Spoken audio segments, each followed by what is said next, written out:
Arratsaldeon, muy buenas tardes. Gracias por acompañarnos. Segunda parte, especial informativo, martes 19 de enero. Y situación epidemiológica a peor.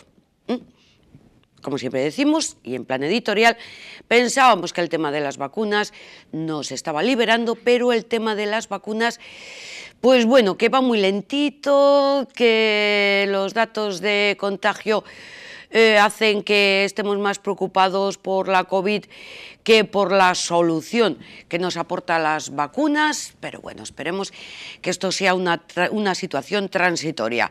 Vamos de manera introductoria a comentar cuál es la actualidad informativa en términos generales de esta jornada. Ya han recibido toda la información más cercana, la de nuestros municipios.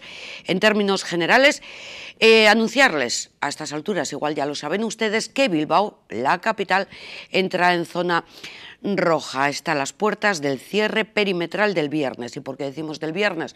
Porque si mantiene esta situación por encima de los 500 casos, el jueves, en la revisión semanal, determinarán que los ciudadanos de Bilbao no podrán salir de su ciudad y la hostelería se cerrará. Bueno, otra de las claves, se registran 182 nuevos casos de los 532 detectados en Vizcaya. Estos son los que registra la capital vizcaína y, como les decimos, determinará el viernes la nueva situación. En términos generales, en Euskadi 894 positivos, el peor dato de contagios desde el 20 de noviembre. Otras 8 municipios se encuentran en alerta roja. Además de Bilbao, se incorpora Marquina en lo que a Vizcaya, este territorio, se refiere. A nivel de vacunación, en Euskadi se rozan los 30.000 vacunados y se van a seguir reservando la segunda dosis para asegurar la inmunidad. Hay 2 nuevos brotes en residencias vizcaínas, una en Guernica y otra en Durango. Y además 95 aulas cerradas por el coronavirus, 40 más que el pasado lunes, cuando algunos de los colegios abrieron sus puertas. Esto en lo que a datos epidemiológicos se refiere, luego profundizaremos y escucharemos las primeras voces. En materia económica, decir que se ha aprobado la extensión de los ERTEs hasta finales de mayo. Es una nueva prórroga respaldada por los agentes sociales, los sindicatos y los empresarios, estos últimos aceptando la medida sobre los despidos en idénticas condiciones a las que están en vigor hasta este 31 de enero. También se amplía la prestación de los autónomos hasta el próximo 31 de mayo y además con mejoras. De esta cuestión, de la situación en la que quedan los autónomos y para conocer cuáles son estas nuevas medidas que al parecer les benefician, vamos a hablar con Virginia Velasco, que es la presidenta de la Asociación de Autónomos 0.0. Virginia, arratsaldeon, muy buenas tardes, gracias por acompañarnos.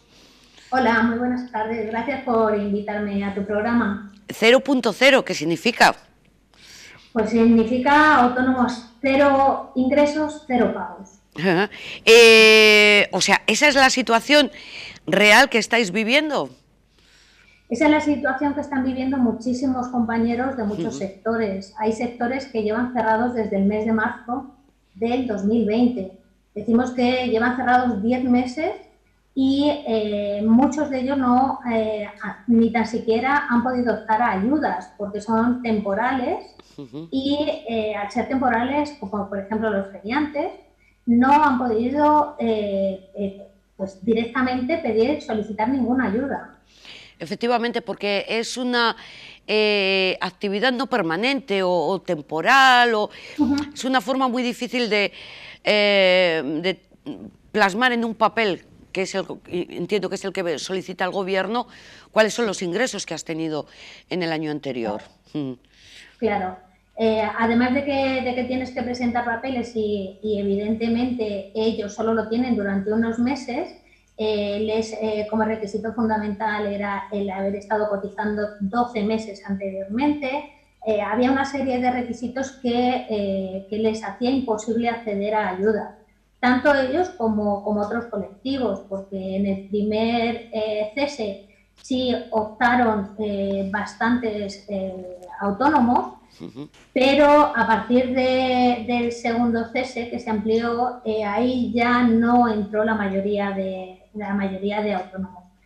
Y encima, en el último que han hecho, lo que era fundamental es que hubieran dado el de marzo, con lo cual la gente que ha empezado a estar muy mal, que le han cerrado por comunidades, que no ha podido facturar, si no había solicitado el de marzo, porque o bien no cumplía los requisitos o bien su empresa iba lo suficientemente bien como para no solicitarlo, resulta que se quedaban fuera. En este caso, en los ceses hasta el 31 de mayo, una de las cosas que han quitado, menos mal, era que hubieran recibido el cese en marzo, con lo cual eso se ha anulado. Aún así, faltan muchísimas ayudas, son muy insuficientes. Estamos hablando entonces, decíamos en la presentación que los ERTEs se amplía la prórroga hasta el 31 de mayo. Sí. Y en el caso entonces de los autónomos, la situación, las ayudas, también es el mismo periodo. Sí. Sí. Con esta diferencia, digamos, a mejor, que pueden solicitarla los que antes, en marzo, no la habían solicitado, ¿no? Exactamente. A ver, han mejorado varias cosas, pero aún así, hemos tenido unas pérdidas este año del 2020 más de 65.000 millones. O sea, se dice muy fácil esa cifra, pero eso está en las espaldas de todos los autónomos y empresas de este país. Entonces, todo esto acarrea pobreza y acarrea cierres, ¿vale? Tenemos en el 2020, se han cerrado más de 68.000 empresas, ¿vale? De las cuales 48.000 son de autónomos o autónomos que solo tienen un empleado. Y eso es una ruina para cualquier economía. Y Virginia, ¿de qué sectores son principalmente estas 68.000 empresas que han cerrado? Pues tenemos el sector de la hostelería. Claro. Que, sí. Y detrás, muy seguido, tenemos el sector del comercio. Yeah. Muy seguido, porque parece que la hostelería, además es un sector que se une mucho, con lo cual lo oímos en todos los periódicos, en televisiones y demás, pero hay muchos sectores que lo están pasando verdaderamente mal. Muy mal, y que se están cerrando casi al mismo nivel, con lo cual el apoyo tiene que ser para todos los sectores.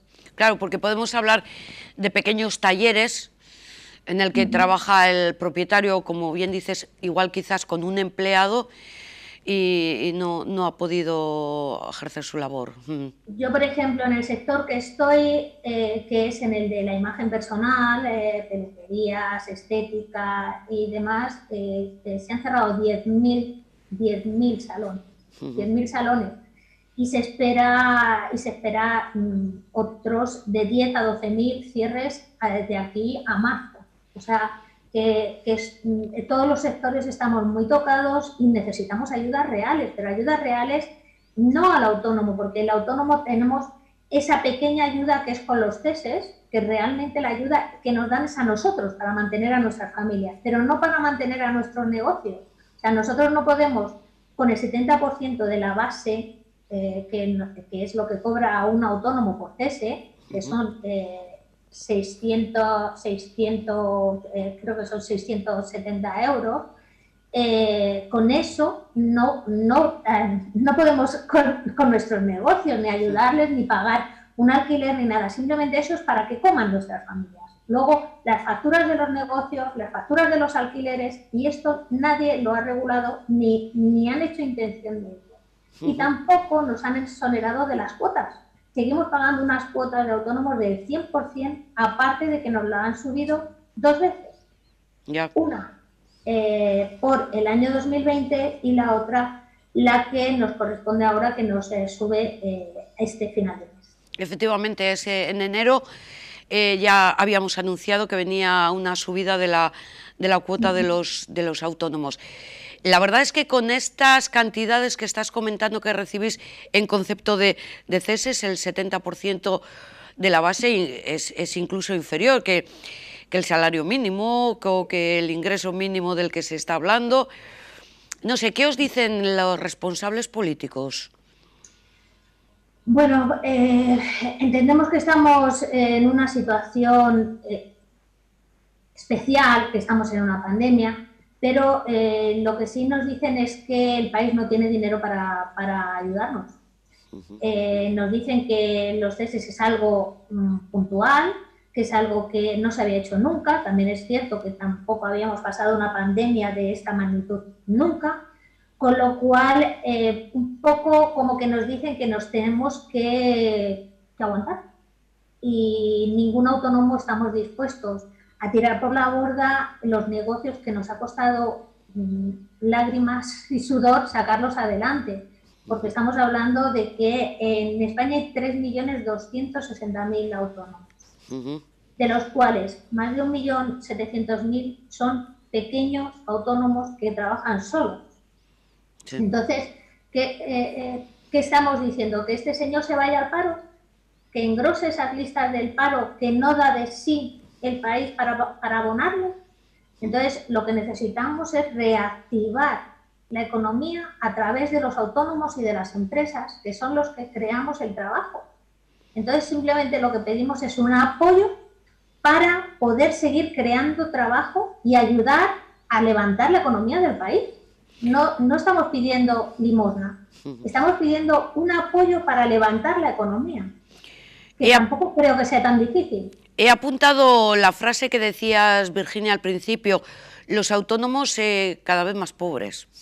Sí, los autónomos siempre hemos sido, para todos los gobiernos, siempre hemos sido unos trabajadores de segunda. Nunca nos han dado derechos, hemos ido consiguiendo poquito a poco, a través de mucha lucha, muchísima lucha y muchos años, hemos ido consiguiendo algunos derechos que por ser trabajador, por el mero hecho de ser trabajador, ya deberíamos de tenerlos, pero no los teníamos. Por ejemplo, como el derecho a baja. Un autónomo no tenía derecho a ponerse enfermo. Como eso, todo. Ahora mucha gente dice, no sé de qué os quejáis, a los autónomos os están pagando un cese. Deben de creer que es que nos están pagando millones. No nos están pagando millones, nos están pagando menos que a nuestros empleados.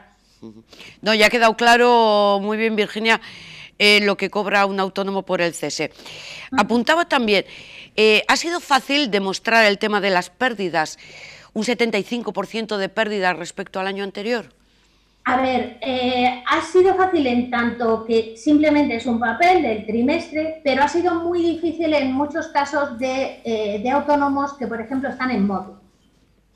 En los módulos ha habido mutuas que se lo han aceptado simplemente poniendo el anual, otros que han presentado un libro de facturas, otros que no, o sea, y han hecho las mutuas, unas han decidido que sí y otras que no se lo admitían. Entonces, han dejado un poco a la mano de Dios a las mutuas que decidieran ellos cómo hacerlo.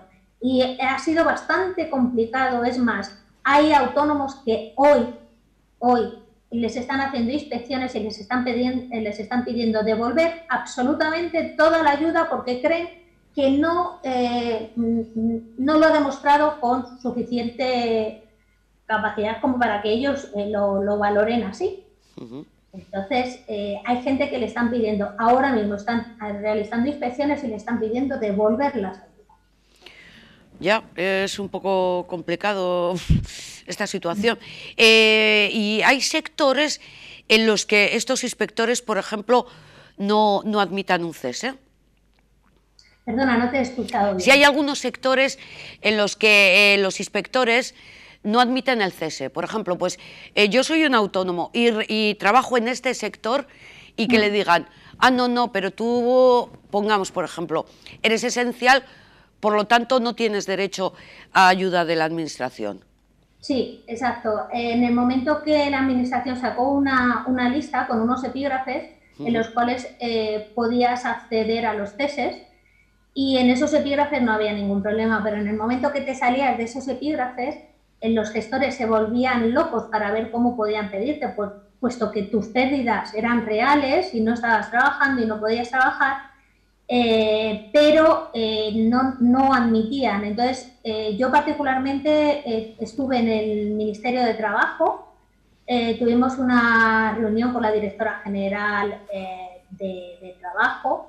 En la ministra no pudo estar porque estaba en otra reunión, pero sí estuvimos con su mano derecha y estuvimos en una reunión y allí, bueno, pues nos flexibilizaron lo que era el poder optar a ese cese a partir de que tú tenías una limitación, que no podías acceder a tu trabajo ni vender nada, por ejemplo, porque tu grupo o tus clientes no podían acceder a ti, que era una de las cosas. Entonces, si, por ejemplo, vamos a poner el ocio, tú puedes abrir el ocio, pero no puedes meter a tus clientes dentro de tu local, tú no puedes abrir, por mucho que te digan que sí. Pues hay a gente que teniendo local nocturno les han denegado el cese.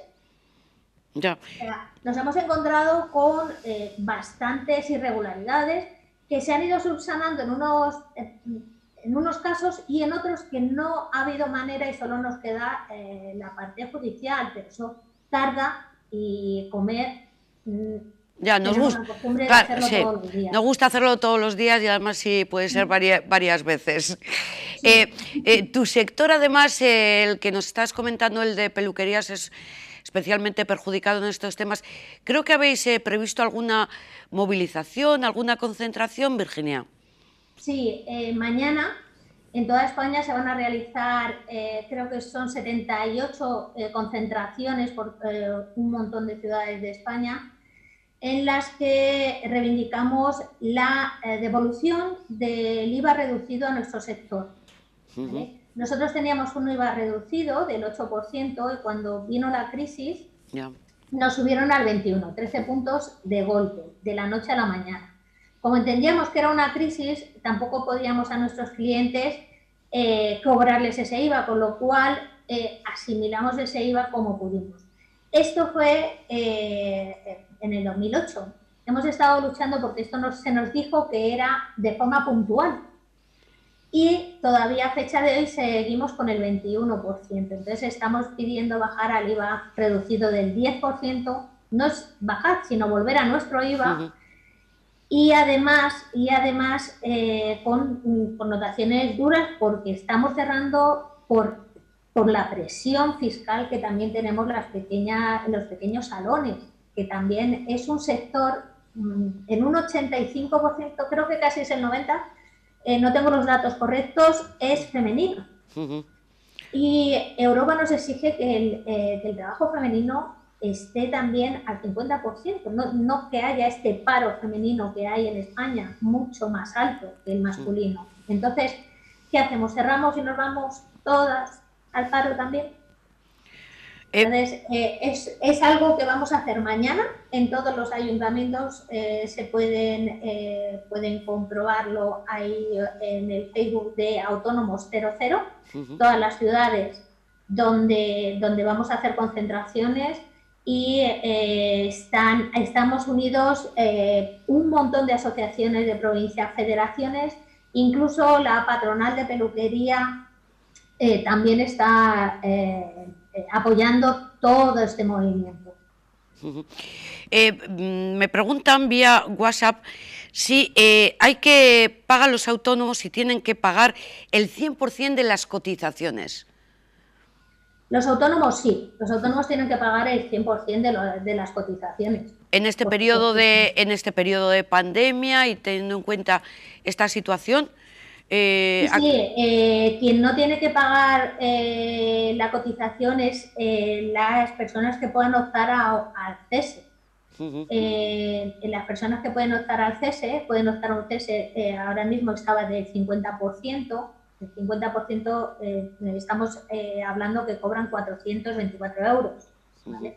Y el autónomo no lo tiene que abonar y los que están cobrando 660 y algo, no sé exacto, lo pagan ellos y luego le devuelve una parte la MUP. Entonces, además, sí, estamos al 100% pagando todo, aunque tengamos pérdidas del 40%. Ya, y comentabas también el tema de los alquileres. ¿Habéis solicitado ayudas en este concepto? Se ha solicitado al gobierno que mediara y que sacara algún tipo de ayuda porque claro, hay muchos inquilinos que están pagando a un señor que tiene ese alquiler del local y que vive de ello. Y entonces tampoco podemos dejar de dar de comer a ese señor. Pero sí el gobierno podría optar a unas ayudas mientras que está la pandemia para que nosotros podamos seguir pagando nuestros alquileres. Pero es que ahora mismo no podemos pagarlo. Nadie ha regulado esto y no se han dado ayudas para poder pagar nuestros alquileres. Con lo cual hay muchas empresas que han tenido que cerrar porque el dueño necesita el local y necesita ese alquiler para comer y claro, evidentemente nos ha echado. Ya.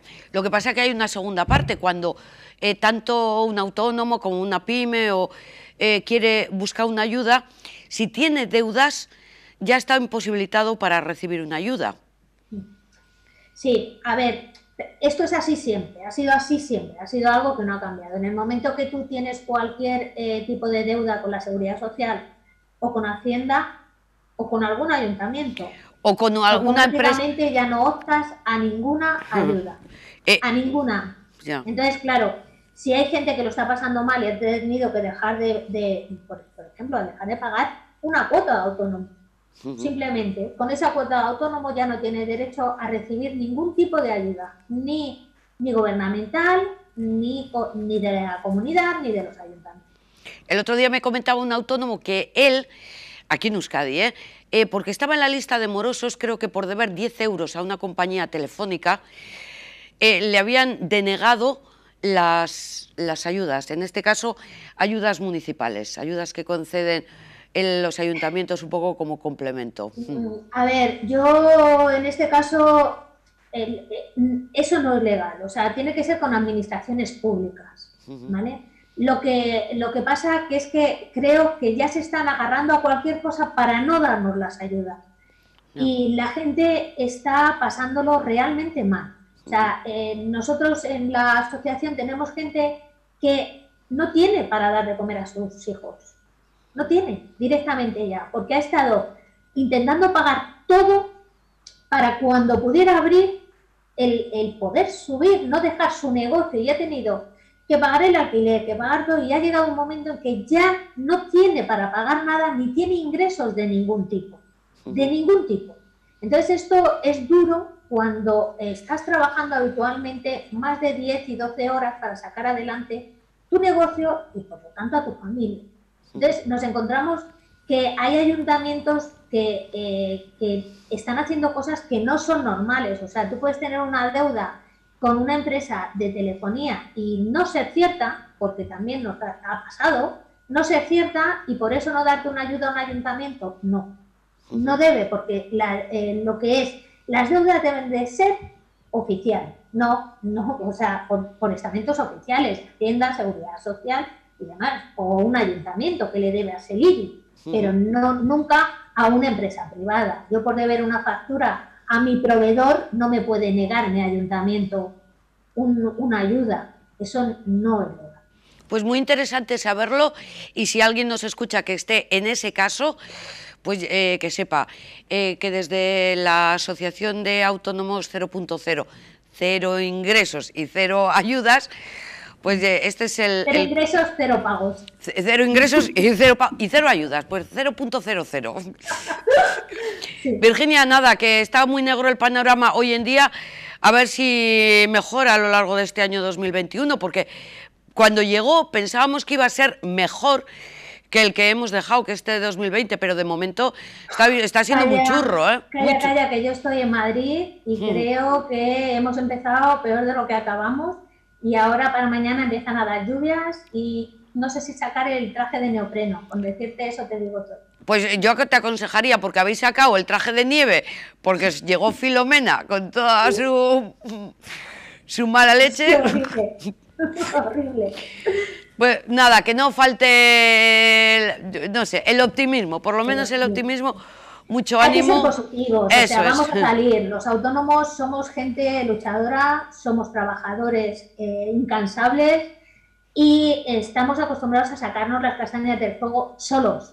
Con lo cual, yo soy positiva y yo sé que vamos a salir. Lo que pasa es que nos va a costar. Y en este caso, estamos hartos y solicitamos ayuda para tirar del carro de todos, porque los autónomos y las pymes somos los que damos el trabajo, con lo cual vamos a tirar del carro de todos, pero necesitamos esa ayuda que hasta ahora han sido buenas, pero muy insuficientes. Pues a ver si lo conseguís, porque lo peor es bajar la persiana, porque una vez que se baja la persiana ya es muy, muy difícil volver a levantarlo. Un beso muy fuerte, Virginia, ya lo he dicho, mucha suerte. A ti, Yolanda, agur. Agur, agur desde aquí, desde Baracaldo hacia Madrid. Nos quedamos en nuestros territorios, nos quedamos en Euskadi.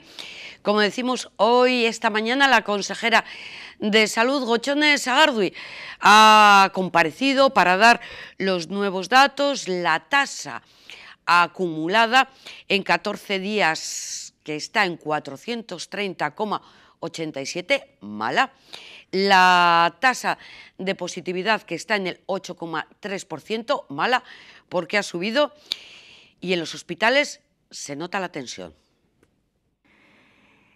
Durante la jornada de ayer se realizaron 10.755 pruebas diagnósticas, de las que 894 resultaron positivas, 131 en el territorio de Áraba, 530 en el territorio de Vizcaya y 227 en Guipúzcoa. 5 corresponden a personas procedentes de otras comunidades o países. La tasa de incidencia acumulada en 14 días sigue ascendiendo. Esta se sitúa actualmente en 430,87. Recuerden que la incidencia acumulada en 14 días nos muestra el número de casos nuevos que van apareciendo en ese periodo de tiempo sobre una población de 100.000 habitantes. Por su parte, el índice básico de reproducción, que es el que nos ofrece información sobre la transmisión del virus, mantiene una evolución más favorable, aunque sigue estando por encima de 1. Hoy ese índice es de 1,32. Si nos fijamos en el impacto del coronavirus en el ámbito asistencial, observamos que el número de personas ingresadas en planta ha experimentado un aumento importante, situándose en torno a los 400 en los últimos días, una cifra sensiblemente superior a la que veníamos teniendo en las semanas anteriores. En las UCIs, por su parte, actualmente hay 96 personas ingresadas como consecuencia de la COVID. Seguimos en el escenario 3 del plan de contingencia de las UCI. Un tercio de las camas ocupadas de UCI lo están con pacientes COVID positivo. Los indicadores epidemiológicos siguen mostrando una evolución preocupante. La tasa de incidencia sigue creciendo y es posible que la tendencia durante los próximos días siga al alza. Nos encontramos en el estadio 4 de transmisión alta. En los hospitales se empieza a notar la tensión. Estamos al inicio del escenario 3 de los 5 previstos en el plan de contingencia de Osakidetza, pero el aumento de casos se empieza a notar también en las UCIs. Seguimos, por lo tanto, en un contexto de incertidumbre y riesgo. Es prioritario que sigamos actuando con responsabilidad para contener y, en la medida de lo posible, reducir la transmisión del virus. Bueno, pues se puede decir más alto, pero no más claro.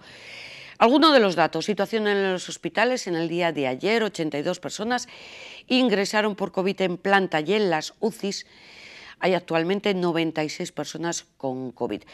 Recapitulamos y vemos en pantalla cuál es la situación epidemiológica en Euskadi tras los 10.755 test diagnósticos que se realizaron en la jornada de ayer lunes. Ahí ven, 894 positivos, de ellos 132 en Álava, 530 en Vizcaya, vamos que nos llevamos la palma, y 227 en Guipúzcoa. Luego entraremos en lo que son los datos del Estado. Nos interesa ahora conocer la situación en nuestros municipios, en los que cada vez hay otra vez más en el nivel rojo. La columna de la derecha se incorpora Marquina en esta jornada. Empezamos con Amorebieta con 27 nuevos positivos, Balmaseda 4, Bermeo 7, Durango 33, Guernica 10, 3 nuevos en Lequeito y, como les decimos, Marquina 1. Columna de la izquierda, ya lo preveía el alcalde de Bilbao ayer en la recepción de los jugadores de la Athletic, por la recepción y el homenaje por la Supercopa, que entraría en números en nivel rojo, y así ha sido. Bilbao incorpora 182. Si la situación sigue así, en la revisión del jueves se determinará que tendrá que tener cierre perimetral el próximo viernes y clausura de su hostelería. Baracaldo suma 30 más, en Sestao son 6, en Portugalete 14, Santurchi suma 24, Trapagarán 6 nuevos, Ortuella 1, en Abanto 3, Musquis, que continúa en números en el nivel rojo y además con 8 nuevos positivos, Ciervena bien, el mejor de nuestras localidades, 0. En COVID, Erandio 7, Leioa 15 y Guecho 27.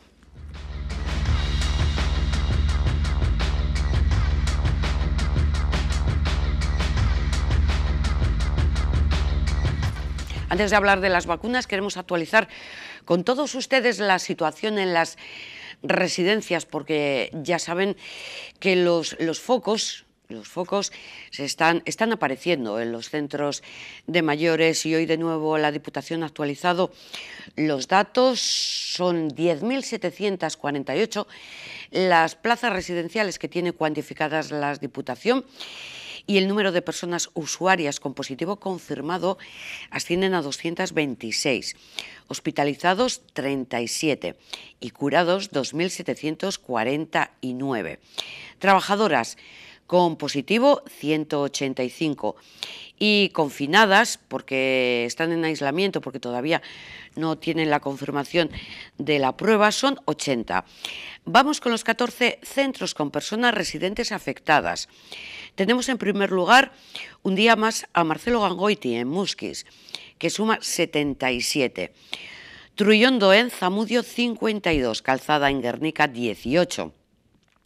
Casa de la Misericordia de Bilbao 16, Arratiako Egoitza de Dima 13, Cácer Archanda 11, Beato Domingo Iturrate de Guecho 10, Arandia de Arrigorriaga 5, Indautxu Gurena de Bilbao 5 también, Artibay de Ondarroa 4, el Centro Asistencial de Gallarta 4, Bilbosar de Bilbao 4 también, y el mismo número Txurdinaga-Barri, y con 3 finalmente Ercilla, la residencia Ercilla de Bilbao. En Virgineche hay 92 personas y en el Centro Sociosanitario de Umbe 25 más.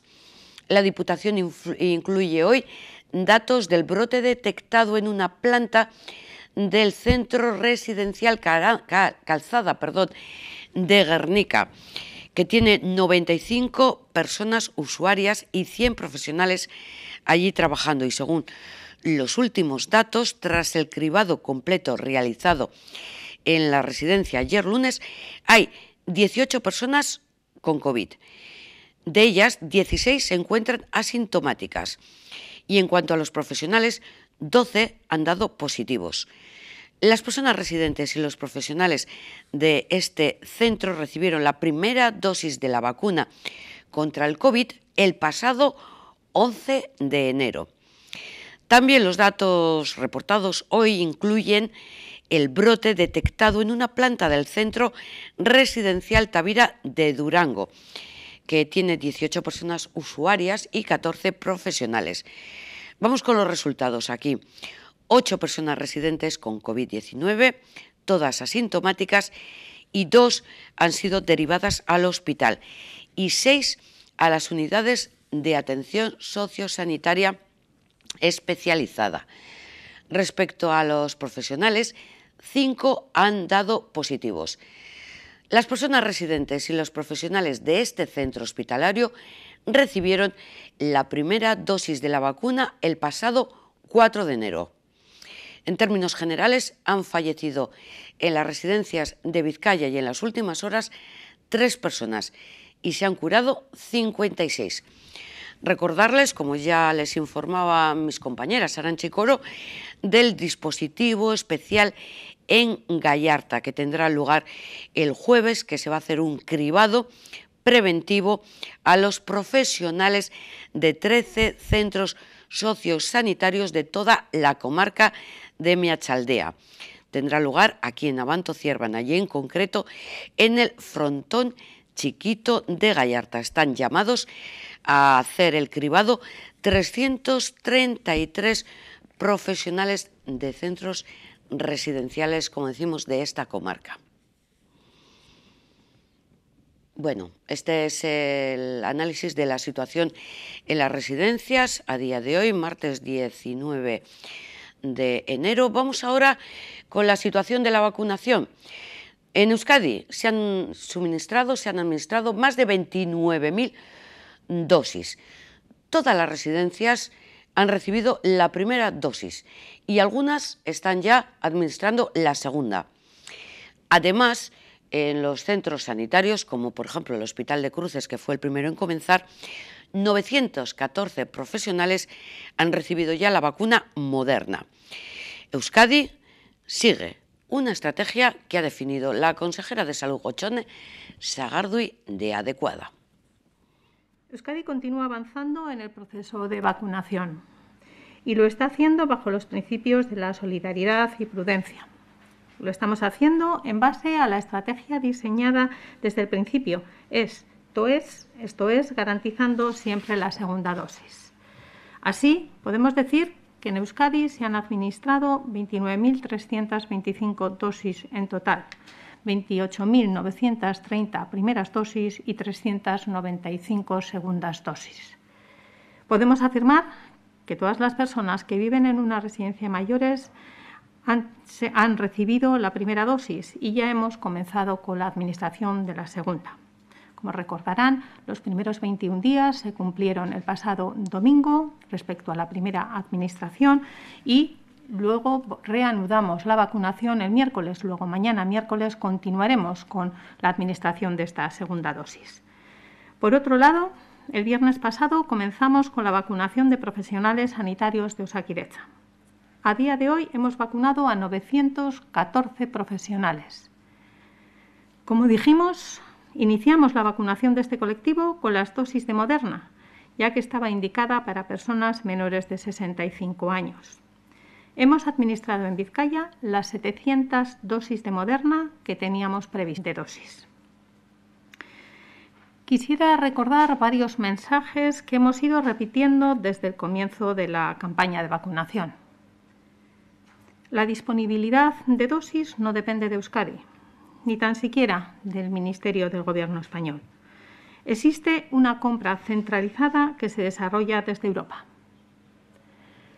Las fichas técnicas de las 2 vacunas que han llegado a Euskadi, las desarrolladas por Pfizer-BioNTech y Moderna, establecen que la vacunación completa se efectúa con la administración de 2 dosis. Ante esta situación, Euskadi decide realizar una gestión de las vacunas basada en la prudencia. Tenemos un compromiso con la sociedad. Nos corresponde una buena gestión del material para que la vacunación sea correcta y completa. Es lo que hemos hecho y seguiremos haciendo a partir de ahora porque se ha demostrado que es una estrategia adecuada. Bueno, hasta aquí la primera parte de su reflexión y la aportación de datos en torno a la vacunación y las dosis administradas. Claro, hablamos un poquito ahora de la estrategia de vacunación aquí en Euskadi, que es diferente y a la vez criticada de lo que se está haciendo en otras comunidades o incluso de las directrices que se marcan desde Madrid, que es, si tú tienes vacunas, que es lo que venía a decir Salvador y ayer, si tú tienes vacunas, vacuna, ya llegará la segunda dosis. Euskadi, desde el gobierno vasco, dice, no, yo me quiero asegurar, yo tengo 12.000 vacunas, pues voy a vacunar a 6.000 y me guardo las otras 6.000 para que puedan tener la segunda dosis.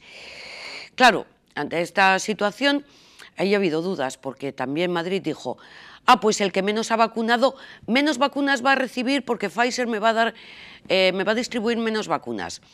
Parece que al final no ha sido así, el nivel de vacunación o de vacunas de dosis o virales entregados más o menos viene a ser el mismo, y Gochones Sagardui lo que ha hecho ha sido defender esta estrategia que ha mantenido y que va a seguir manteniendo, y ponía como ejemplo también la campaña de vacunación de la gripe. Hemos puesto casi 600.000 vacunas de la gripe, y todo ello en 2 meses. No se trata, pues, de una cuestión de capacidad, se trata de una cuestión de disponibilidad de dosis. En la medida en que tengamos más dosis, se irá extendiendo la vacunación, se irá incrementando el ritmo de vacunación. En cualquier caso, todas las personas que han recibido la primera dosis en Euskadi tienen garantizada la administración de la segunda dosis. Nos reafirmamos, por tanto, en la estrategia mantenida desde el inicio de la campaña de vacunación de garantizar la segunda dosis. Si Euskadi no hubiera seguido esta estrategia y la primera semana hubiera gastado todas las dosis que le correspondían, no podría garantizar la segunda dosis a todas aquellas personas a las que les corresponde recibirlas en estos momentos. ¿Por qué? Porque la reducción de las dosis recibidas ha llegado en una semana crucial, en la que hacen falta tantas vacunas como en la primera semana. De hecho, calculamos que, de no haber guardado vacunas, en los próximos 7 días solo se les podría administrar la segunda dosis a la mitad de las personas a las que les corresponde. Y no solo eso, hasta dentro de 3 semanas no se podría administrar la primera dosis a nuevos colectivos. Pausa que hacemos ahora en la situación epidemiológica, porque luego conoceremos más datos, lo que hacen referencia a todo el Estado. Incluso compararemos la situación prácticamente en todas las comunidades autónomas. Pero aquí, en lo que Euskadi se refiere, también la educación es importante. El consejero Joaquín Bildarratz ha cifrado en 55 las aulas clausuradas a fecha de hoy. Lógicamente dice que es una cifra poco significativa, pero que también con el nivel, siendo parte de la sociedad, es una cifra que puede cambiar y evolucionar día a día. Pero sí vamos a rescatar una de sus intervenciones que nos ha parecido especialmente interesante, la que ha hecho referencia en la vuelta a las aulas tras las vacaciones de Navidad al esfuerzo que realizan los profesionales y las familias.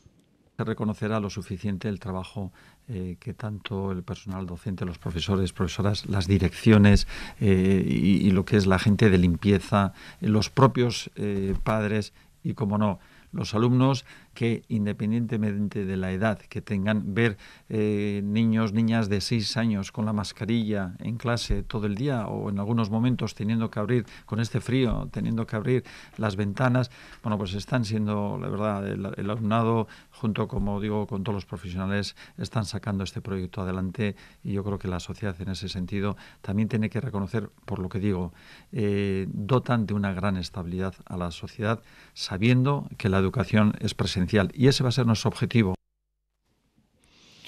Pablo García de Vicuña, del Sindicato Comisiones Obreras de Educación, uno de los profesionales a los que el consejero Joaquín Bildarratz ha reconocido su esfuerzo. Arratsaldeon, Pablo. Arratsaldeon. Bueno, estaréis contentos.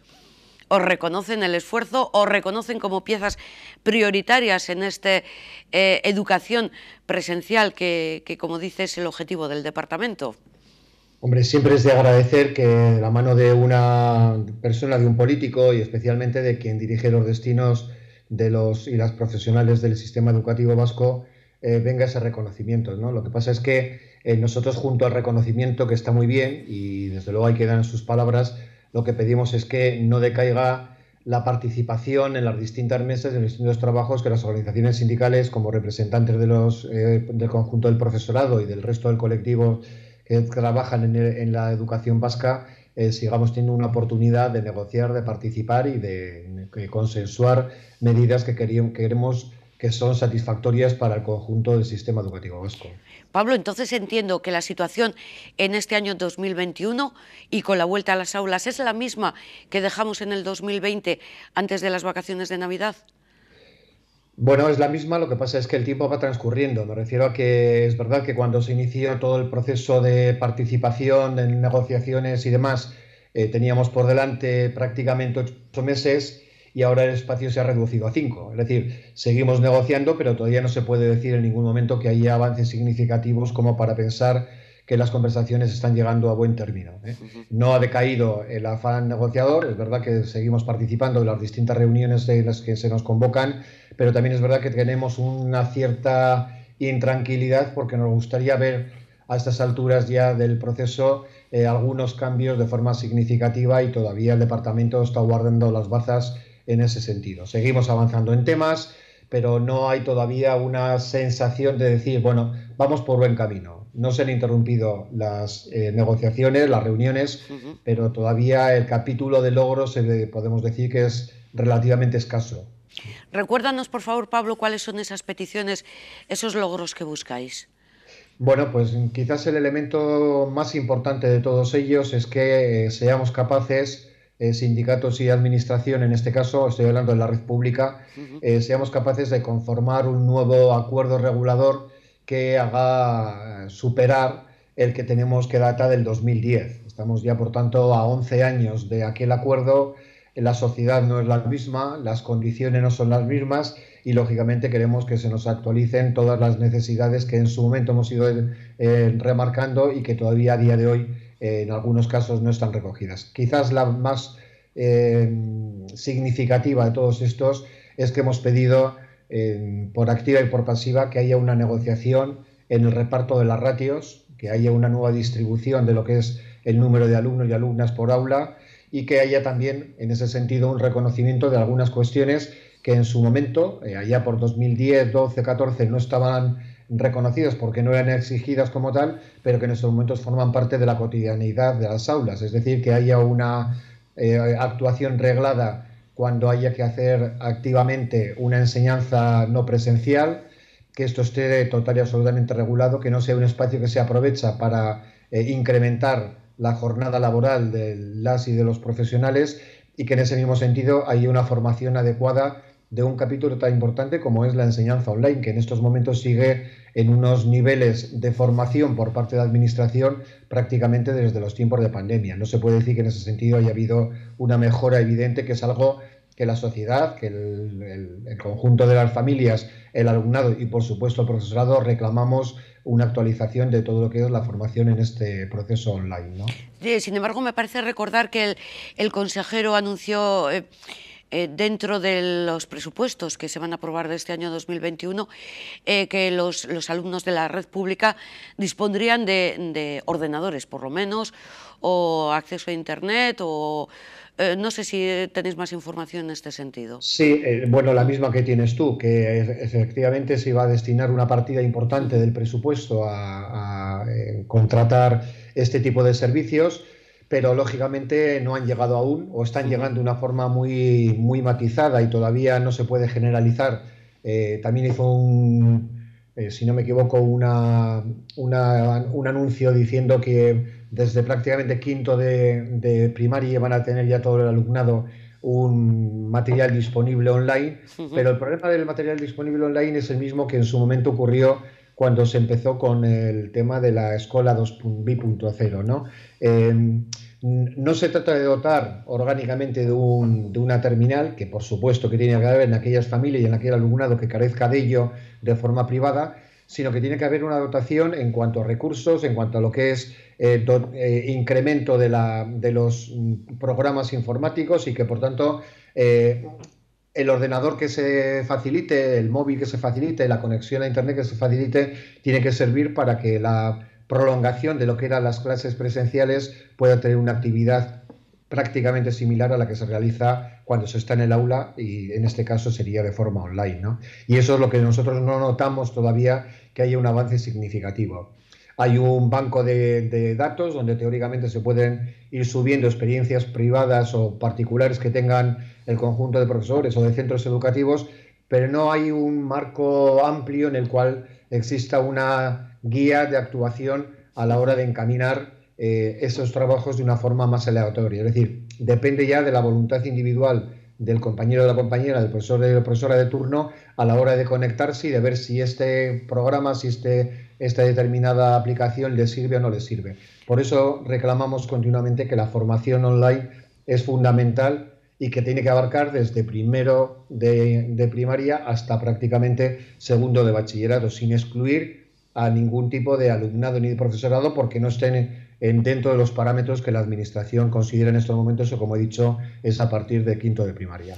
Efectivamente, entiendo que esas peticiones que haces, que sobre todo las estamos entendiendo para los alumnos, pero también son extrapolables para el propio profesorado, para el cuerpo docente.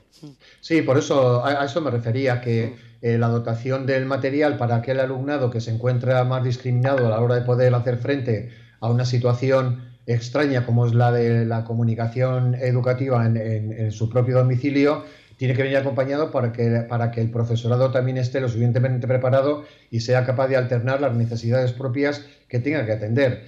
Si ya es complicado atender la diversidad en un aula, cuando el profesorado se enfrenta a un conjunto de chicos y chicas que están rondando, si estamos hablando de segundo bachillerato, los 35 chicos y chicas, con su diversidad y con su atención individualizada que se nos pide, este problema se multiplica cuando se pueda dar un aula confinada y esta atención tenga que hacerse exclusivamente por un método online. Por tanto, requerimos en ese sentido que la formación sea más específica. Recientemente el consejero también desde el departamento han establecido unos datos de que se han duplicado prácticamente el número de aulas cerradas con respecto a la semana pasada, y esta es una situación que desgraciadamente en plena tercera ola tenemos que contemplar como que puede ir en aumento, y por tanto, aunque en el conjunto total sea una situación no excesivamente alarmante, aquellas aulas, aquel alumnado, aquellas familias que se encuentren en esa situación de aula cerrada van a exigir que se trate exactamente igual que si el problema estuviera generalizado a toda la comunidad educativa. No tienen por qué sufrir ellos ni ellas las consecuencias de un cierre de aula que disminuya sus posibilidades de seguir formándose de la misma manera que aquellas otras aulas que siguen abiertas, ¿no? Estamos en pleno periodo de prematriculación. ¿Crees que desde el Departamento de Educación se apoya suficientemente a la red pública? Bueno, esto es una constante que desgraciadamente año tras año tenemos que denunciar. No creemos que haya un apoyo significativo. Lo más que contribuye la Administración es con una propaganda, una publicidad colocada en sitios estratégicos, en una campaña que consideran que es, al igual que puede hacer las empresas privadas, llámese los centros de Cristau Escola o los centros de las Castolas o los otros centros de carácter concertado o privado, pero no es en condiciones de igualdad. Me refiero a que la administración pública tiene que velar porque la escuela, la red pública, la escuela pública es el primer vector de socialización que tiene la ciudadanía en este país.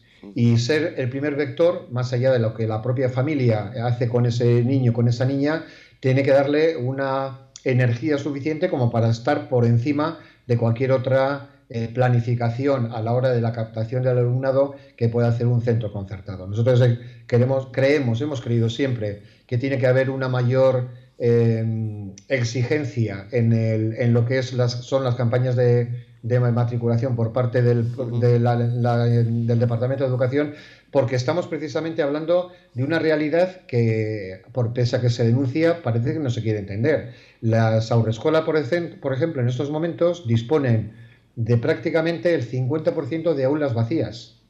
Claro, no hay niños.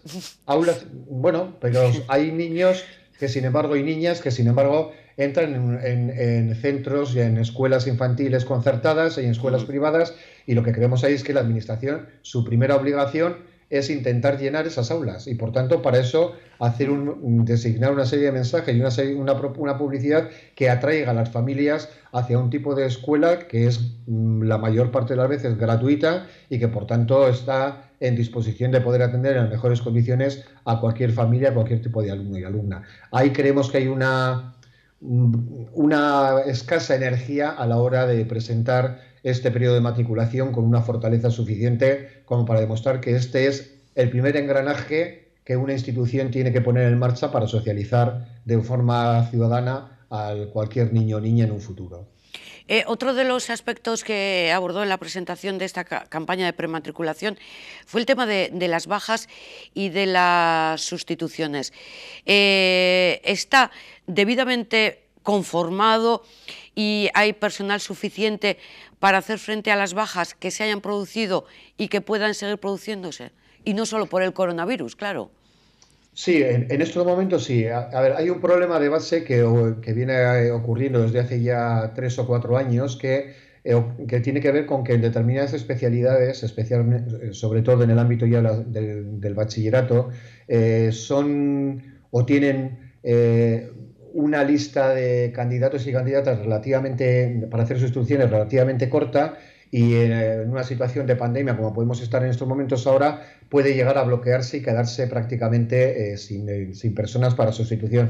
Pero no es un problema generalizado, son especialidades muy concretas que además exigen una titulación bueno, pues más específica, con una perfilación lingüística también concreta, y por tanto pueden tener en momentos un problema de cumplimiento y de cubrimiento de las sustituciones. Pero yo en este sentido llamaría a la tranquilidad, porque ni son, como apareció en prensa de forma un tanto llamativa, tan excesivo el número de sustituciones que se han producido al comienzo de año, ni es tampoco un problema de que pueda quedar desabastecido el sistema y que por tanto las familias se encuentren con problemas de que sus hijos e hijas no tienen el profesorado cubierto en determinadas especialidades. Son, como digo, listas puntuales que en la mayoría de las ocasiones no suponen un problema para el alumnado. Finalmente, ¿qué nos puedes contar, Pablo, de la futura Ley Vasca de Educación? Bueno, yo creo que esto daría para un capítulo aparte, ¿no? Es una ley que hoy se ha aprobado casualmente, bueno, como exigía el desarrollo normativo que trae la propia ley, y que por tanto ya en algunos aspectos se va a empezar a ser, a partir de estos momentos ya empieza la cuenta atrás para la efectividad o la puesta en marcha de la norma, ¿no? Pero también es verdad que lo que tiene que venir a partir de ahora es todo un desarrollo normativo por debajo de esa ley general que corresponde en parte al propio Ministerio de Educación y en parte a las propias comunidades autónomas. Por tanto, para que se vea la eficacia o no de esta ley ya recién implantada, vamos a tener que esperar varios meses a ver cómo se completan esos apartados normativos. De hecho, algo tan evidente como lo que estamos hablando ahora, que es la campaña de prematrícula, está afectada por la normativa de la LOMCE, de la ley anterior, porque no ha habido tiempo material para poner en marcha los mecanismos normativos que tienen que producirse con este tipo de leyes nuevas, ¿no? Nosotros tenemos confianza en que esta ley en un futuro elimine los aspectos más negativos que había sembrado la ley anterior, que sea un sistema, o que establezca un sistema educativo mucho más participativo, donde todas las partes, incluidas también, como no, las AMPAs, tengan una oportunidad de tener un poder importante a la hora de decidir el futuro de los hijos e hijas en cada centro escolar, y creemos que tiene que venir acompañada de una revisión fundamental del currículo educativo que lo reduzca de una manera sustancial, que lo ponga al día respecto a lo que es la actualidad en la que se mueve el alumnado hoy en día, y que tenga en cuenta, como decía antes, la nueva realidad que afecta a un sistema educativo que cada vez va a necesitar más el apoyo de las actividades y de la formación online, ¿no?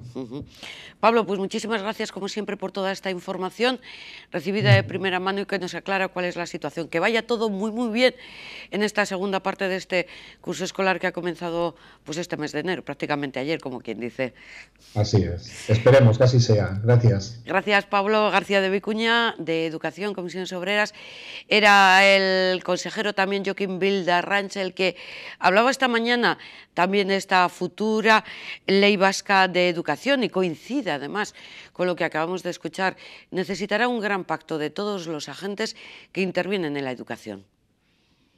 Por supuesto que nos abre una ventana de oportunidad. ¿Y qué es lo que tenemos que hacer? Ser capaces de adaptarnos, de diseñar ese futuro de educación y adaptarnos también hasta en la propia construcción de los propios edificios que tengan que ser diferentes y que respondan a necesidades diferentes. Tenemos una gran oportunidad, tenemos una posibilidad de hacer un modelo educativo que sea referente y para eso tenemos que trabajar. Y por eso es lo importante y una de mis prioridades como consejero también como miembro del Gobierno vasco es la de dar con un pacto, y dentro de ese pacto tiene que estar el saber leer esta partitura de cambio en el modelo educativo, cambio en las necesidades educativas, con un proceso que tiene muchas oportunidades que tenemos que saber aprovechar. Trabajaré con denuedo para estar con los diferentes grupos parlamentarios y desde la educación, desde la pedagogía, desde la gana de trabajar por el futuro del alumnado vasco, creo que se lo merecen y creo que les debemos un pacto que se pueda sustanciar en una ley. Pero quizá la ley es lo de menos, siendo importante. Lo más importante es que seamos capaces de dar con un pacto. En comunicación gráfica lo hacemos todo con mucho arte. Somos Copygraph. Copygraph, expertos en impresión, cartelería digital en todos los formatos, flyers, catálogos, libros, lonas, vinilos, lienzos. Expertos en diseño, papelería comercial, catálogos, murales, carteles. Expertos en rotulación, vehículos, escaparates, stands, señalización. Expertos en accesorios para la comunicación, rollers, plegables, stand móviles. Copygraph en Avenida Libertad 29, teléfono 94 438 1000. Muebles Erandio, especialistas en sofás y muebles a medida. Fabricación propia, todos los estilos y financiación a medida. Visítenos, estamos en Ovieta 1, junto al Gasolino, Erandio, 94 467 43 14. Te estábamos esperando. En el Centro Teringel Belleza hemos dado soluciones estéticas desde hace más de 40 años a cualquier problema de estética. Sin cirugía, sin agujas, tratamientos faciales, tratamientos corporales, láser definitivo e indoloro, micropigmentación. En Teringel Belleza te esperamos para tratarte de forma única. Teringel Belleza en Baracaldo, en calle La Virtud 2, entre planta. Abordamos a continuación toda la actualidad política también de esta jornada, comenzando por Euskadi. Como todos los martes, hoy se ha celebrado el Consejo de Gobierno vasco con la aprobación de diferentes decretos, algunos que hacen mención a convenios de colaboración con diferentes departamentos, como formación profesional. Pero nos vamos a referir ahora a un decreto, a una aprobación en la Mesa Sectorial de Sanidad. Gobierno vasco y los sindicatos de Sanidad aprobaron aplicar un complemento específico para personal de las áreas administrativas en la atención primaria y consiste en un 4% de la retribución asignada a esta categoría. Escuchamos a Bingen Supiria. A propuesta de la consejera de Salud, el Consejo de Gobierno ha dado su aprobación a la medida acordada en la Mesa Sectorial de Sanidad del pasado 10 de diciembre, un acuerdo logrado con los sindicatos ELA, SATSE, LAB, Sindicato Médico de Euskadi, Comisiones Obreras y UGT, por el que se aprueba un complemento específico para el personal de las áreas administrativas de atención primaria, que consiste en un incremento del 4% de la retribución asignada a esta categoría. Esto en el Consejo de Gobierno vasco, en Madrid. Consejo de Ministros. Bueno, que se ha aprobado algunos decretos interesantes. Bueno, poco a poco vamos a ir hablando de ellos, del tema de los ERTEs, por si estaban esperando. Esto no, esto tendrá que ser aprobado en el Congreso. La prórroga de los ERTEs y también la inclusión de lo que acabamos de escuchar, el tema de las ayudas de ceses para los autónomos. En el Consejo de Ministros ha intervenido tras el mismo la ministra portavoz María Jesús Montero. Bueno, es una de las que ha intervenido. Además de portavoz es la ministra de Hacienda. Pero ha hablado, por ejemplo, del tema de sanidad. Ha comentado, mañana es miércoles y se reúne el Consejo Interterritorial de Sanidad. Ya saben, el ministro Salvador Illa y los responsables de salud de las comunidades autónomas. Encima de la mesa, ¿qué hay? Pues algo tan interesante como los cambios con un nuevo decreto del estado de alarma. Ya se lo venimos comentando durante todas estas jornadas. Las comunidades autónomas están pidiendo que el toque de queda sea a las 8 de la tarde en lugar del actual a las 10, por lo menos aquí en Euskadi. No lo pueden poner en marcha porque el estado de alarma que tenemos en vigor, que eso es lo que se decreta en Madrid, que eso es lo que se decreta a través del Congreso, un debate del Congreso, dice que limita la libertad individual, las libertades individuales, y por lo tanto tienen que hacer un cambio. Entonces, si el Consejo Interterritorial, me siguen, ¿verdad? Si el Consejo Interterritorial de mañana lo aprueba así, entonces irán a Madrid para que los políticos aprueben esta modificación. Y entonces, en prácticamente todas las comunidades autónomas, el toque de queda quedará establecido a las 8 de la tarde. Vale, pues esta es una de las cuestiones que ha explicado, y aquí vamos al meollo, pues la portavoz del Gobierno, María Jesús Montero, que además de esta cuestión ha hablado del tema de la vacunación, de que hay comunidades que vacunan más y que otras, como la nuestra, vacunan menos. Vamos a escucharla. Trata, en primer lugar, de la revisión sobre los datos de contagio, los datos de la pandemia, en donde, como el ministro Illa ha ido declarando en los últimos días, estamos ante una situación preocupante que nos exige mantener la guardia alta y que cada uno de nosotros y nosotras adoptemos las medidas necesarias. De hecho, mañana miércoles vuelve a haber una reunión, como viene siendo habitual toda la semana, del Consejo Interterritorial de Salud, donde, como todo el mundo conoce, se reúnen los responsables sanitarios, tanto del Ministerio de Sanidad, el propio ministro, con los consejeros, los responsables de las comunidades autónomas. Ellos van a tener la oportunidad de repasar los datos, de revisarlos, de evaluarlos y también de valorar el alcance del conjunto de herramientas que se han puesto a disposición de las comunidades autónomas como autoridades delegadas para frenar la expansión del virus y combatirlo en toda su dimensión.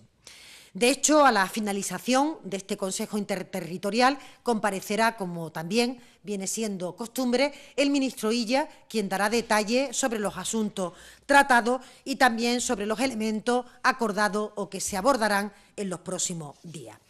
Es como venimos trabajando a lo largo de toda la pandemia, como la cogobernanza se hace más fuerte, más resistente y, por tanto, en este ámbito abordaremos todos los elementos que las diferentes autoridades sanitarias quieran plantear para el análisis y para también la evaluación por parte de todos aquellos que allí se sientan.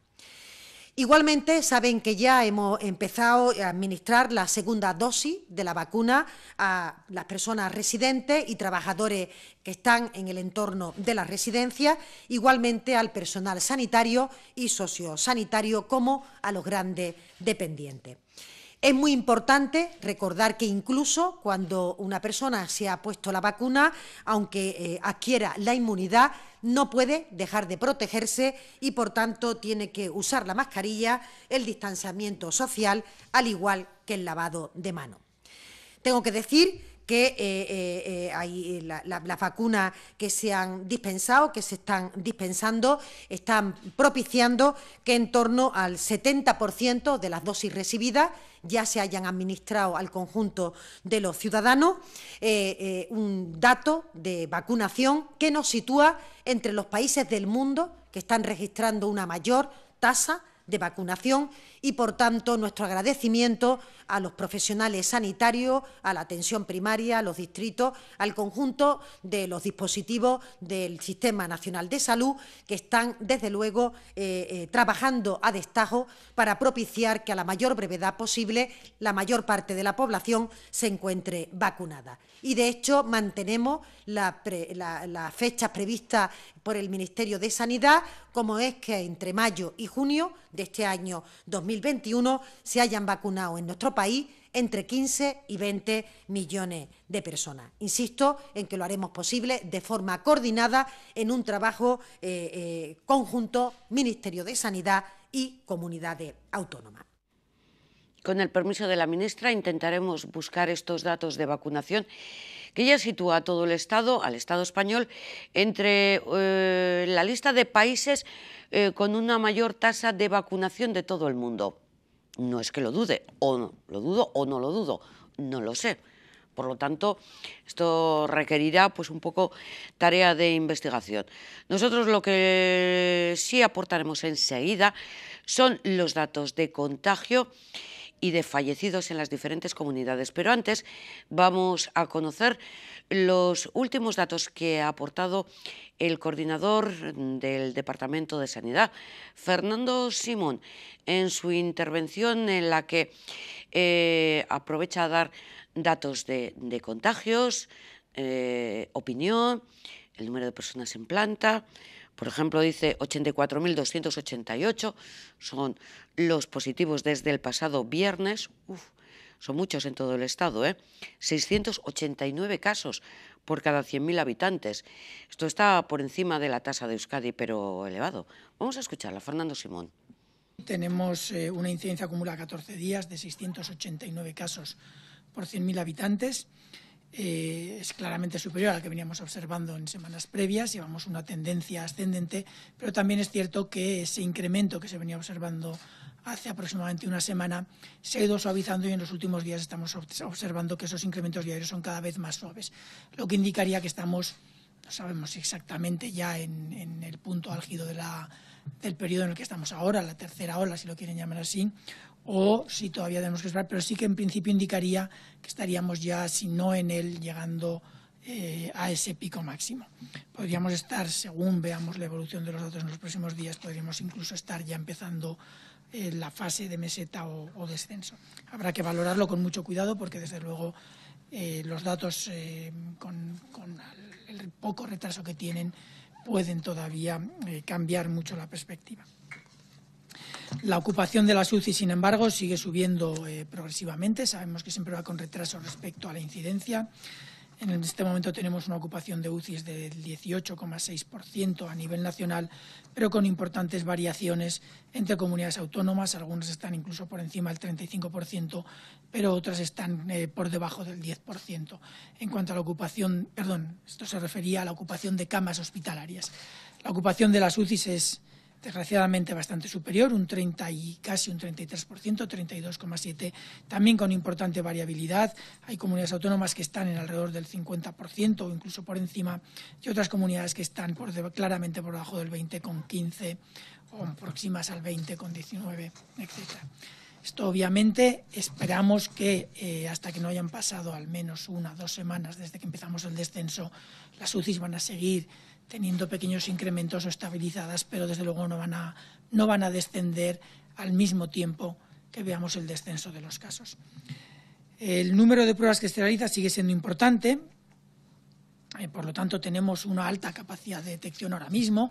De hecho, estamos ahora mismo en un periodo, en la última semana se han hecho un número de pruebas muy cercano al máximo que hemos llegado a tener. Ahora mismo es de 2.753 pruebas por 100.000 habitantes en los últimos 7 días, pero tenemos positividades importantes, lo que implica que claramente estamos en un periodo de alta transmisión con un 17% de positividad, 17,4%. El objetivo es detectarlos todos, pero obviamente el objetivo principal es conseguir que esa transmisión se reduzca y, por lo tanto, que esa incidencia, esa positividad vaya bajando. Desgraciadamente, los fallecidos vamos a tener que seguir observándolos durante las próximas semanas, por mucho que estemos ya en el punto álgido de la epidemia o incluso descendiendo. Los fallecidos sabemos por experiencia ya que vamos a seguir observándolos durante varias semanas. Ahora mismo tenemos 843 fallecidos con fecha de fallecimiento en los últimos 7 días y respecto al número de fallecidos que se notificaron ayer, se han notificado 143 fallecidos más, si no me equivoco, 143, 146 fallecidos más respecto a los notificados el día previo. Yo creo que son los datos fundamentales de evolución de la epidemia. Tenemos también información sobre la evolución de la vacunación. Respecto al día de ayer, se ha incrementado sustancialmente el número de dosis administradas de la vacuna. A fecha de hoy, según el registro de vacunación, se han administrado 898.000 dosis de vacuna, ya estamos próximos al millón, lo que representa aproximadamente casi el 80%, 79% de las dosis recibidas hasta hoy. Las dosis recibidas hoy se empezarán a contabilizar en el denominador a partir de mañana. Respecto a las dosis recibidas hoy, respecto a las dosis recibidas hasta hoy, se han administrado alrededor del 80% a nivel nacional, lo cual es un nivel bastante adecuado. Y como saben, somos de los países a nivel europeo que están vacunando bien, digamos, o con un volumen respecto a las dosis recibidas importante. Ahí coincidía con María Jesús Montero, que decía, este es el Estado que está vacunando, Fernando Simón ha dicho bien. Vamos ahora, como les prometía, vamos a ver un poco la tabla comparativa de la tasa de coronavirus y de fallecimientos en España y dividido por comunidades autónomas. Tampoco vamos a hacer especial mención en todas de ellas porque hay algunos datos, como por ejemplo los de Ceuta y Melilla, pues que son muy poco significativos. Es una lista por orden alfabético. En Andalucía tenemos estos 323.000 y pico de casos con una tasa de mortalidad, unos 5.532 personas fallecidas. Aragón también, fíjense, 89.041 casos, 2.772 familias han fallecido. Hacemos mención también a comunidades cercanas como el caso de Asturias con sus casi 31.000 casos de COVID confirmados y los 1.409 fallecidos. Nos vamos hasta Cantabria, 20.401 casos. Ya les decimos que Cantabria últimamente, y aunque las últimas 24 horas está mejorando su situación, tiene ya 415 personas que han fallecido directamente por el caso de la COVID. Castilla-La Mancha, Castilla, León, Cataluña. En Cataluña, 439.000 casos confirmados de COVID-19 y una tasa de mortalidad, fíjense, ahí tienen los más de 9.000 personas fallecidas. Nos vamos también hasta Madrid con sus 458.000 casos de contagios y sus 12.054 personas muertas. Navarra también. Últimamente no está muy bien la situación en Navarra, 45.431 positivos, 991 fallecidos, y ahí estamos en Euskadi. El País Vasco, 121.216 contagios y 3.096 personas que han fallecido. Estos son los datos del coronavirus en todo el estado. El número total de fallecidos son 53.768 de más de 2.300.000 casos de coronavirus confirmados. ¿Y a qué fecha? A fecha de 18 de enero, o sea, a fecha de ayer. Esta situación la que ha puesto encima de la mesa, venimos repitiéndolo durante todos estos programas, es el tema de las nuevas medidas, de medidas restrictivas. Cada vez, toque de queda que se va a adelantar la hora, cierres perimetrales, no hacer deporte de grupo, sobre todo en los municipios, en las localidades en nivel rojo son aún más restrictivas las medidas, pero para Fernando Simón, la mejor de todas ellas, ¿cuál ha sido? El cierre del interior de los bares. Sé que no es popular, pero lo cierto es que la medida que ha tenido un impacto mayor ahora mismo en la transmisión, en el control de la transmisión en España, ha sido el cierre de los interiores de los bares. Sé que no es popular, sé que es así, pero es la medida que ha demostrado hasta ahora mismo un impacto mayor en el control de la transmisión. Obviamente, cuando cerramos una actividad concreta, en esa actividad se deja de producir transmisión. Y luego los datos indican que no hay transmisión en esos lugares. Pero es la que hasta ahora mismo, según la evolución de las comunidades autónomas que lo han aplicado, cómo ha evolucionado y durante cuánto tiempo ha sido eficaz, es la que más eficaz ha sido. Y medidas de ese estilo u otras actividades no esenciales se pueden controlar todavía y hay margen de control. Y volvemos al Consejo de Ministros de todos los martes, no para escuchar a la portavoz María Jesús Montero, sino para escuchar a la cuarta, como es la cuarta vicepresidenta y que es ministra de Transición Ecológica. Ella es Teresa Rivera y ha hablado de la subida de la electricidad, ha hablado también de la borrasca de Filomena y de que hay unas comunidades autónomas que efectivamente, varias además de Madrid, que han sido declaradas en estado de alerta, bueno, perjudicadas por el paso de la borrasca y por lo tanto que serán indemnizadas. Pero también ha hablado de lo que hemos pagado de electricidad a nivel general con esta ola de frío. Y ella ha dicho que la electricidad se va a situar un 37% más barata en el mes de febrero de lo que ha sido durante esta ola de frío. El impacto real de este episodio, de estos primeros 15 días de enero, muestra una incidencia en nuestra factura en una horquilla entre 4 y 10 euros para aquellos usuarios acogidos a la tarifa regulada de precio voluntario para el pequeño consumidor. Esto es 10,7 millones de hogares.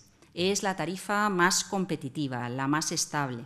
Es la que ha permitido que aquellos consumidores que han contratado este tipo de tarifa para poder recibir el suministro de luz hayan visto una reducción en su factura final próxima al 17% en 2 años. Han ahorrado más de 120 euros en 2020 con respecto a 2018. A ello aspiramos a sumar una reducción adicional importante, una vez esté operativo, el Fondo Nacional de Sostenibilidad del Sistema Eléctrico, que ciframos en torno al 13% de la factura final. ¿Qué más podemos hacer?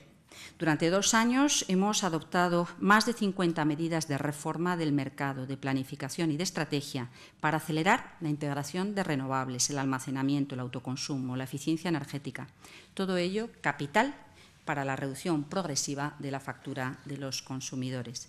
Esta tendencia decreciente de precios no se va a ver interrumpida este mes de enero, después de cubrir este pico que hemos vivido. De hecho, ya estamos dejando atrás los efectos de este pico que tanta alerta, tanta alarma ha generado. Y volvemos a la senda descendente de precios que, según las mejores previsiones disponibles, nos permitirá que mañana se reduzca un 36% el precio con respecto a lo que ha sido el precio medio durante estos días del episodio del fenómeno meteorológico adverso. Para febrero, calculamos que una estimación prudente es que se reduzca por debajo de los precios previos a Filomena y un 37% con respecto al precio medio durante el episodio Filomena ola de frío. Y las estimaciones es que para el segundo trimestre esta reducción alcance el 45%. De hecho, lo más importante, los cálculos son que entre 2022 y 2023, por fin, los precios del mercado energético español estarán por debajo de mercados tradicionalmente más baratos como el alemán o el francés. Consolidar y acelerar el avance hacia un sistema renovable y eficiente, con capacidad de almacenamiento interconectado, es la respuesta que necesitamos, porque será predecible, estable y con costes de generación de energías bajas. Y este es un trabajo constante, en el que no podemos desfallecer, del que no nos podemos desviar, porque de hecho las renovables son ya la forma más barata de generación de energía y en ocasiones permiten que se oferte que ese precio del mercado mayorista llegue a cero o a negativo. Nuevo sistema de subastas, el autoconsumo, las comunidades locales de energía, la voluntad de democratizar el sistema energético para poder contrastar, para poder competir, para poder facilitar la mejor protección de los consumidores, la mayor confianza de inversores distintos es fundamental. Sin embargo, la ministra Teresa Rivera, la ministra de Transición Ecológica y cuarta vicepresidenta, no ha hecho alusión al tema del IVA en la factura de la luz. Un tema que el IVA se paga al 21%, siendo artículo de necesidad, y con el precio que ha tenido no ha hecho mención a esto. Vamos a terminar con cuestiones de Euskadi. La primera ha sido muy significativa porque nos hemos acercado hasta las Juntas Generales de Vizcaya porque había Comisión de Cultura. Y el resultado y lo que hemos aprendido es que las excavaciones que se han realizado en el Parque Tecnológico de Ezkerraldea, Meatzaldea, no han aflorado restos arqueológicos significativos. Yo se lo explico. La diputada, en este caso la de Cultura, Euskera y Deporte, Lorea Bilbao, ha avanzado en el seno de la Comisión de Cultura en estas Juntas Generales que en la zona no se han encontrado restos de la batalla de Somorrostro, de la última guerra carlista, en los movimientos de tierra que se están realizando con motivo de la construcción del Energy Intelligence Center en la localidad de Abanto y Zierbena. Dut oraindik proiektu hori edo egitasmo hori amaitu baritago, bai esan daiketzu dana da galdetu dugula gaur bertania zenbat temporarako edo izango dan eta egun gutxi barru ja amaituta egongo dela. Zatuzkoen bai igual asteon bertan amaituta egongo dela eta entregatuta lana edo datorren aste esan nahi dut gerora nahiko bazendue txosten horren berri zehatzago edo izatea, jaso daikezuela ja informazio guzti hori zehatz-mehatz batuko dagoelako txostenak.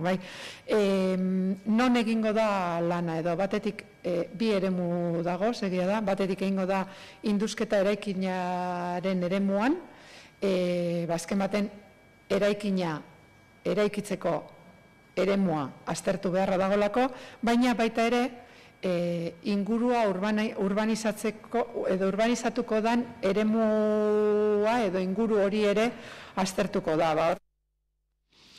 También la diputada de Cultura, Lorea Bilbao, ha confirmado que no se va a llevar a cabo un plan de contingencia que evalúe los daños causados por la pandemia en la normalización del euskera. Hombre, pues suponemos que igual todo, incluido el euskera, se ha visto afectado, como todo, por el tema de la pandemia, por el tema del coronavirus. Pero bueno, no se va a elaborar ningún plan de contingencias, lo que han decidido, al menos en esta Comisión de Cultura. Vamos a terminar con Vía Donosti, de la OSI de Guipúzcoa.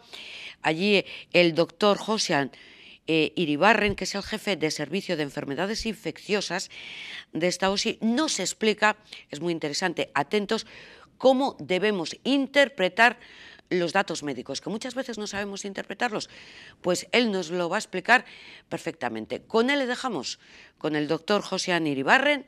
Nos vemos mañana, que será miércoles, que habrá Consejo Interterritorial y muchísima información más que estaremos aquí para contárselo. Agur, hasta mañana.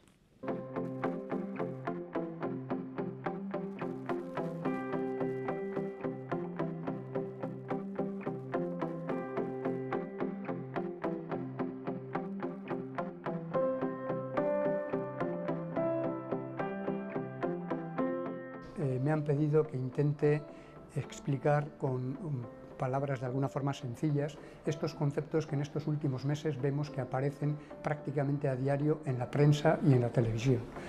Bueno, he elegido 3 o 4 de estos conceptos para intentar que cuando escuchamos o cuando leemos cosas podamos interpretar lo que se está diciendo. Probablemente el término más utilizado es el de incidencia acumulada, que todos los días vemos en la televisión o en los periódicos, ¿no? ¿Qué es la incidencia acumulada? Bueno, pues la incidencia acumulada expresa el número de casos que se han diagnosticado en una comunidad concreta durante los últimos 14 días. Esto es la incidencia acumulada y además se mide por 100.000 habitantes.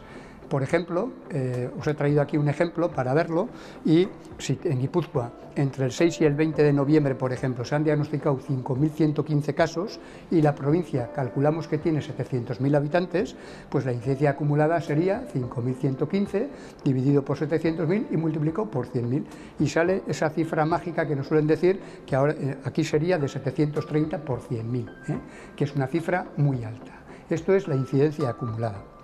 Otro concepto que se ve, quizá menos en la prensa, pero sí cuando uno ya intenta ver qué información hay, por ejemplo en el portal de transparencia del Gobierno vasco, es la razón o cociente de tasas. ¿Qué es esto? Bueno, pues fijaos, esto lo que trata de explicar es un cociente entre la incidencia acumulada de los últimos 14 días y la incidencia acumulada en los últimos 14 días de la semana anterior, ¿de acuerdo? Si siguiéramos con el mismo ejemplo y viéramos qué ocurría entre el 31 de octubre y el 13 de noviembre, se han diagnosticado 6.047 casos, la incidencia acumulada de esa quincena, de esas 2 semanas, sería de 863 por 100.000. Si en la semana siguiente de los últimos 14 días era 730 por 100.000, pues la razón o cociente de tasas sería 730 dividido por 863, 0,84. Cuanto más baja, si el cociente de tasas o razón es menor de 1, quiere decir que está habiendo cada vez menos casos. Si es mayor de 1, quiere decir que está habiendo cada vez más casos, ¿de acuerdo? Otro concepto que yo creo que se ve mucho es el R0, que hemos visto durante todos estos meses, ¿no? ¿Qué es el R0? Pues fijaos bien, el R0 lo que expresa es el número de pacientes que se infectan a partir de un caso índice, de un caso inicial, ¿de acuerdo? Y esto depende fundamentalmente de 2 factores. Primero, de la contagiosidad intrínseca de la enfermedad en cuestión y segundo, de los contactos sociales que tiene ese paciente, ¿de acuerdo? Es decir, para que os hagáis una idea, en las primeras semanas en Wuhan, en China, cuando empezó la epidemia, pues se calculaba que este R0 era entre 2 y 3. Puede parecer poco, pero esto es que una persona infecta a 3 personas. Esas 3 personas, cada una de ellas infecta a otras 3, ya son 9. Esas 9 personas vuelven a infectar a otras 3, 27. Y de esta forma se genera una epidemia de forma muy importante. Es más, a finales de febrero, en España y en Italia, este R0 llegó a ser superior a 6, ¿de acuerdo? De forma que cada paciente contagiaba a más de 6 personas alrededor. ¿Cómo se puede disminuir el R0? Pues de una forma que es la que estamos viendo que ha sucedido todos estos meses. ¿Cómo?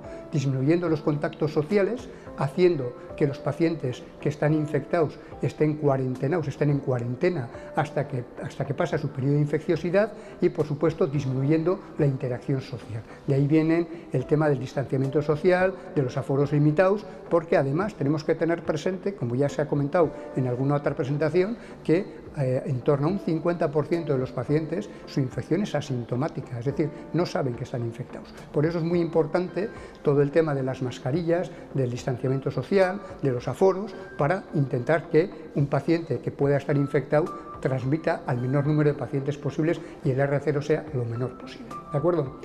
Volvemos al mismo concepto. Si este R0 de alguna forma es menor de 1, pues quiere decir que estamos controlando la epidemia probablemente. Si es mayor de 1, no estamos controlando y cada vez está habiendo más personas infectadas. ¿Cómo se calcula y se publica este R0? Bueno, el cálculo es un cálculo matemático que es relativamente complejo de hacer, pero lo hacen basado en lo que ha sucedido la última semana, aunque lo publican el R0 a diario en función de lo que ha pasado en la semana anterior. Y como os decía, la interpretación debe ser, como os comentaba, un R0 mayor de 1 quiere decir que la epidemia se está extendiendo, un R0 menor de 1 quiere decir que la epidemia se está de alguna forma controlando o está disminuyendo.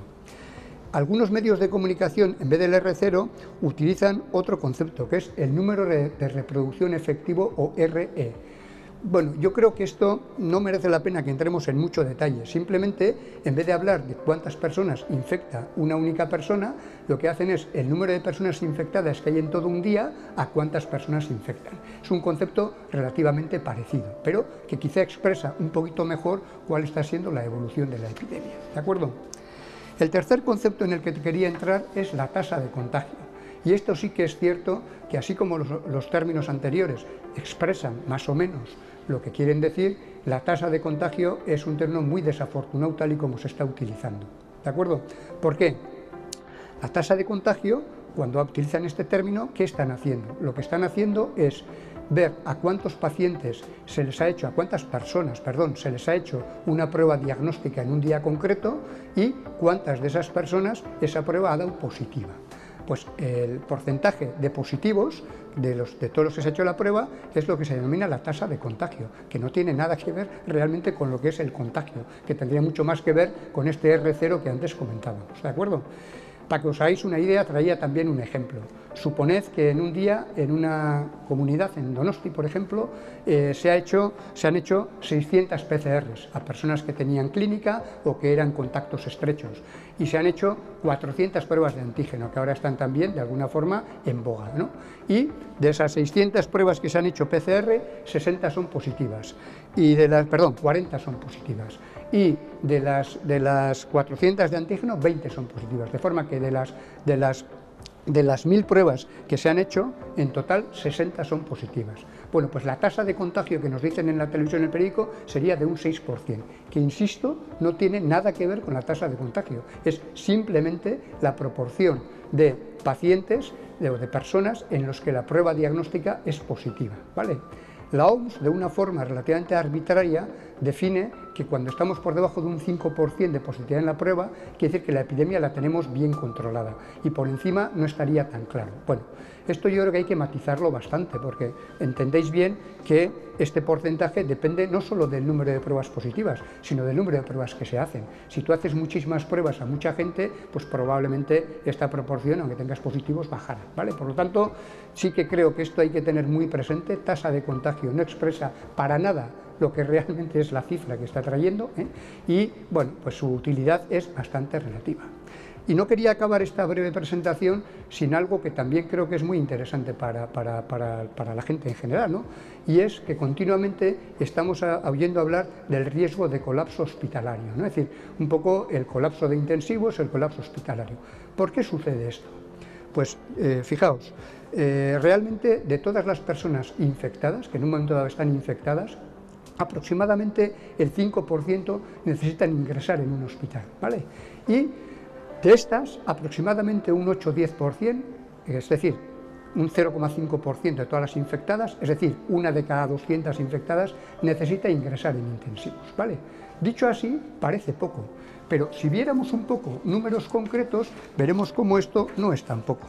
Os traía aquí, y yo creo que os lo presentarán ahora, pues de alguna forma, si siguiéramos con el ejemplo de Guipúzcoa, por ejemplo, imaginaos que tenemos una incidencia acumulada, que ya sabéis qué es el concepto, el número de pacientes diagnosticados en los últimos 14 días por 100.000, una incidencia acumulada de 2.000 por 100.000.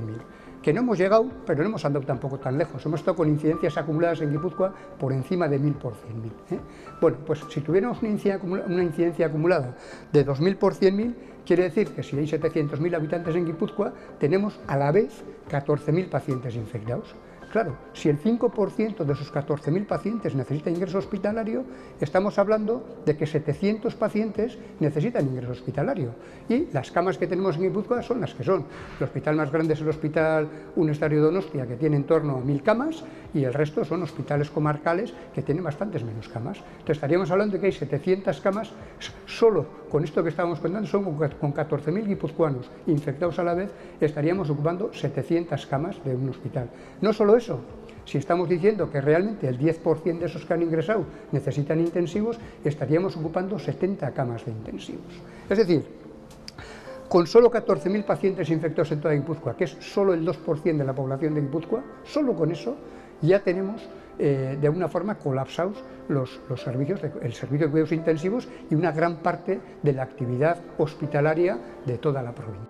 Con este ejemplo, de alguna forma, podéis ver cómo es muy importante en cuanto de alguna forma hay, aunque sean pocos casos, ya un número de casos que está de alguna forma comprometiendo la actividad en los hospitales, es muy importante todo este tipo de medidas restrictivas que nos ha tocado sufrir a lo largo de estos meses, desde el confinamiento de marzo a todas las medidas de distanciamiento social, de uso de mascarillas, de limitaciones de aforo, y no querría acabar esto sin hacer un llamamiento a la responsabilidad individual de cada uno de nosotros, ¿no? Es decir, es fundamental que nosotros intentemos no transmitir la infección a otras personas. Recordad que el 50% de las infecciones son asintomáticas y es muy importante también que no nos infectemos ya no solo por salud individual, sino para que no transmitamos a los demás y de alguna forma hagamos que el número de pacientes infectados, el número de personas infectadas sea el menor posible.